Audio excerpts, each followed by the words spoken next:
So yun, Miguel, shoutout po Luzon, Visayas, and Republic of Mindanao, Province of China ni Digong.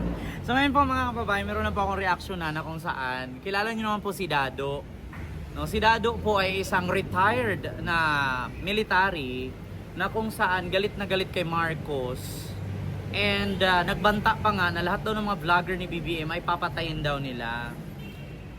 According sa aking pagkakaalam, wala naman po siguro mga sundalo or mga military na pumapatay ng walang kalaban-laban na inosenteng tao. Diba? Kasi ganito yan eh. According kasi sa aking pananaliksik, bilang Pilipino, bilang vlogger, meron kasing code of conduct ang mga military. No? Na kapag sila ay nagserbisyo sa gobyerno, sumusunod sila sa commander-in-chief, no? May tinatawag silang BOW, no? BOW ba ang tawag doon? Sumusunod sila sa utos ng commander-in-chief na kung saan sa presidente. So ngayon, may rights din naman ang mga military na mag-take over sa government, just like Myanmar. Sa Myanmar kasi ganyan ang ginagawa ng mga military na kung saan nagkodita sila. Ibig sabihin po ng kodita, yung pag-aaklas at pagkakalaban sa presidente or pagre-rebuilde sa bansa. Na which is ginawa na po yan noon ni dating Senador Antonio Trillanes IV na tumatakbong mayor ngayon ng Caloocan. Nagkodita po siya sa panahon ni Gloria kasi hindi po gusto ni Senador Antonio Trillanes IV ang pamamalakad ni Gloria nung si Gloria ang presidente, na which is ang grupo ni Trillanes ay ang Magdalo. So ngayon, yun nga ang nangyari, hindi nag-success yung pagkodita ni Trillanes, nakulong si Trillanes, and din kalauna, nakalaya din, nabigyan ng pardon. So, ang nangyari noon mga kababayan, ganun ang gustong mangyari nito ni Dado. Si Dado, yung isang matandang hukluban, na isang retired military, na wala namang armas, puro na lang ganyan, puro lang yabang, hindi na nga halos makatayo yung tete niya, mayabang pa rin. At saka naghamon pa sa kapwa retired military. Nung hinamon, nung lumabas ang kapwa retired military, hindi nagpakita itong si Dado. Umok-ok ang bayag. So ngayon, itong si Dado, isa ito sa maapektuhan na kapag tinanggal ang kanyang pension, no? Bilang ex-military o retired military, talagang kawawa po siya. Wala na siyang pambili ng lusartan. Wala na siyang pambili ng maintenance niya sa kanyang high blood o at sa kanyang prostate cancer na panggamot. Diba? So ngayon mga kababayan, meron po ako ipapanood sa inyong video at pakinggan nyo pong mabuti. Inedit ko lang po yung boses. At ito po ay si tawag dito General tawag dito pangalan nito si General Croner ba? General Croner ba ang pangalan niya? Meron lang akong ipaano sa inyo na nagsasalita na po itong isang general ng Armed Forces of the Philippines na kung saan na kapag ikaw ay miyembro ng military, dapat hindi ka mag-ano, no? Bronner, oo.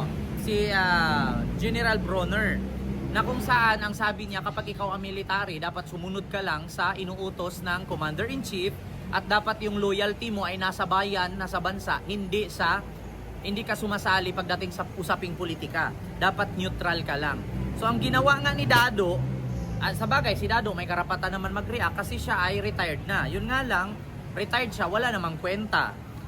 Hindi ko nga alam kung si Dado may star ito Buti pa nga si Ramos Kahit naging presidente yun, pinagbebenta ang ari-arian ng Pilipinas. Magaling sa taktika sa gera yun. Ito si Dado, ang lakas maghamon. Nung hinarap nung kapwa niya retired military, hindi nagpapakita. Kung saan, magkita sila dun sa may kwek-kwekan, natakot yata tusukin ng barbecue stick. Hindi sumipot. Kaya may possibility itong si Dado matanggalan ng pensyon sa ginagawa niya sa pagkakalaban niya kay Marcos. Hindi niya alam na si Marcos presidente. Hindi niya alam na pag sinabi ni Marcos, wag mo nang bigyan si Dado ng pensyon at wag mo nang ipa-hospital yan sa Veterans Hospital, ay talagang matanggalan po talaga siya. Sabi ko nga sa inyo, kapag presidente, wag niyong kalabanin, antayin niyo, bumaba sa posisyon yan at matapos ang termino. Pakinggan niyo po si General Bronner, magsasalita patungkol kay Dado. Ito pakinggan niyo. This opportunity to remind our soldiers in the armed forces of the Philippines to continue to be professional and competent. In the past days, we have seen a myriad of events that transpired in our country. And this has shaken the political environment of our country.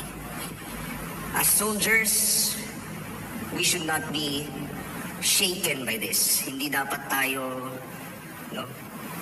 maapektuhan ng masama dahil dito. That means that we have to follow the chain of command. So sinabi natin, we are loyal to our country, we are loyal to our flag, we are loyal to our organization, and we are loyal to the Constitution.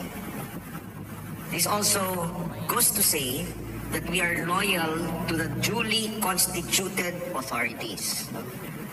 Whoever that may be. No? Hindi po tayo loyal sa tao, kundi sa posisyon. And in that vow that we took, VOW, no? Yung vow natin, yung panata natin, sinabi natin na we will continue to uphold the Constitution. So, yun lang po ang isipin natin para hindi tayo ma-confuse. No? Very clear yung ating mandate. Okay, nagigets ninyo mga minamahal. Ang sabi, So ayun nga po mga kababayan. So ayun nga po, narinig nyo naman po ang sinabi ni General Bronner na kung saan sabi nga niya, tayo bilang so yan nga, narinig nyo naman po ang sinabi ni General Bronner na malinaw pa sa noo ni Dado na nasikatan ng araw, di ba? Oo, klarong-klaro naman po ang sinabi ni General Bronner, di ba? Na kapag ikaw isang miyembro ng military or nasa armed forces, no, hindi ka po pwedeng sumali, no, or mangingialam sa usaping politika. Dapat neutral ka lang. Dapat sundin mo ang iyong pinanumpaan, sundin mo ang iyong tungkulin bilang tawag dito, bilang isang military or tagapagligtas, no, sa ating bansa, or patupad ng batas sa ating bansa. So dapat hindi tayo manghihimasok sa mga ganyang usaping pampolitika na kung hindi ka man loyal, sabi ni General Bronner dyan, kung hindi ka loyal sa tao, maging loyal ka sa serbisyo. Diba Dado? Narinig mo Dado? Kaya Dado, sa ginagawa mo Dado, may possibility na yung ginagawa mo matatanggalan ka. Matatanggalan ka ng pension or ano pa mang benepisyo sa pagretiro mo bilang military officer.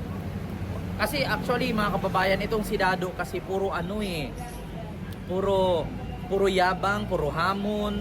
Tapos meron pa siyang pinapakita na kasama daw niya ang mga retired commander noon. Ito ipakita ko sa inyo ang patungkol kay Dado. Ito yung retired mga kasama niya, kita nyo. Yan yung mga kasama ni Dado. Yan daw yung mga retired commander noon. Oo. Yan, mga retired commander daw yan, mga kasama ni Dado. Oo. Diba? Kaya sabi ko nga, yan ba mga retired commander na yan sa Armed Forces of the Philippines? Hindi po ba yan nakakahiya? Diba? Hindi po ba nakakahiya yung mga pinagagawa ng mga retired commander na yan, mga kababayan? Biruin nyo na tinagurian kay mga retired commander na sinama ni Dado. Saan ba yung mga sinumpaan yung tungkulin noon? Di ba dapat kapag ikaw ay miyembro ng military or kasapi ka sa Armed Forces of the Philippines, hindi ka manghihimasok sa anumang usaping pampolitika. Kung ayaw nyo kay Bongbong, no? Kung ayaw nyo kay Sara, maskin hindi lang sa mga Armed Forces, pati sa mga kapulisan. Kung ayaw nyo kay Sara, ayaw nyo kay BBM, maging neutral kayo. kahit hindi kayo loyal sa presidente, maging loyal kayo sa trabaho nyo. Kasi alam nyo sa totoo lang, pag nangihimasok kayo, lalong-lalo na sa mga kapulisan ngayon, sa TikTok, ang daming pulis sa TikTok na naimbestigahan, natanggal sa serbisyo dahil sa TikTok sila bumibira patungkol sa politika. Meron po kasing rules and regulation at batas pagdating sa mga ganyan na bawal po manghihimasok ang kapulisan at kasundaluhan pagdating sa usaping pampolitika. Yeah? So yun lang yung aking reaction video mga kababayan, Luzon, Visayas, and Republic of Mindanao, Province of China. Thank you, God first.